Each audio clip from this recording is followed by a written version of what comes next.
What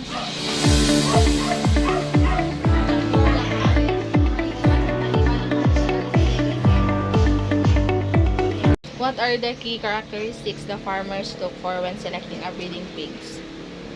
Usually, para ma-start yung LD2 piggery, dapat sabi dito LD2 como LD2 breeding ba? Si start breeding kayo, then LD2 como iko lang tabi ka nato mga hente para komportable kita bibi, Si komportable kasas, si then ilan sila akan put water, then LD2 surroundings namin dapat hindi like crowded. hindi crowded na hindi kunti ko man complain dito yung neighborhood Si amo gad ang main gayud what breeding system is used on this farm? usually large wide large wide kayo para na inahin large wide or landrace usually yun usa pero sinabor para na palahiin duro para tambit duro. yun na large wide Duro? kamo kasi amo LL matibay pero na large white and landrace amo tadali mucho anak. What are the farm strategies for genetic improvements? Usually amo gate si atong mga bird ang mga flu at ano ng mga nakakita ng mga Virgo then akal kung ASF dia issue amo gate usually pero elmin gate ikaw pneumonia hindi to kompleto vaccine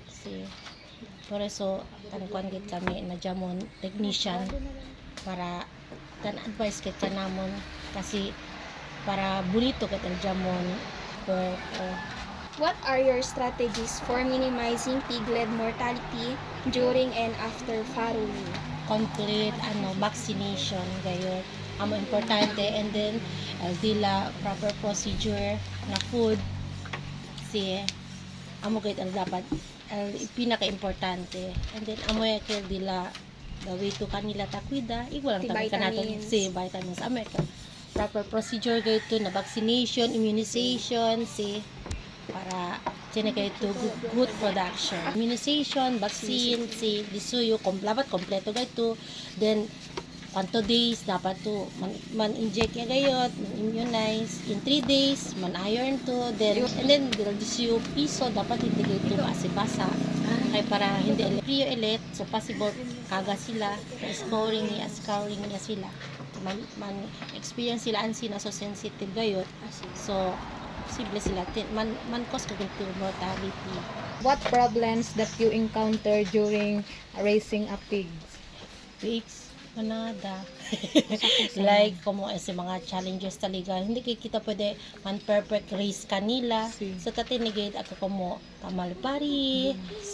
como ara chinebes hindi pa talaga na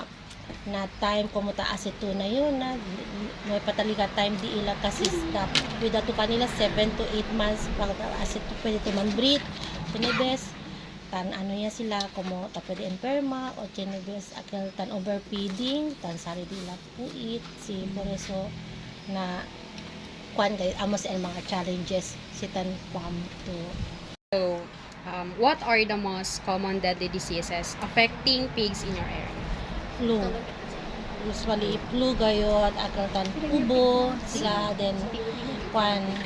color yung diarrhea kung si atan adbuan kwanto hindi kayo ka pwede kayo proper dito yung bidada diit kanila so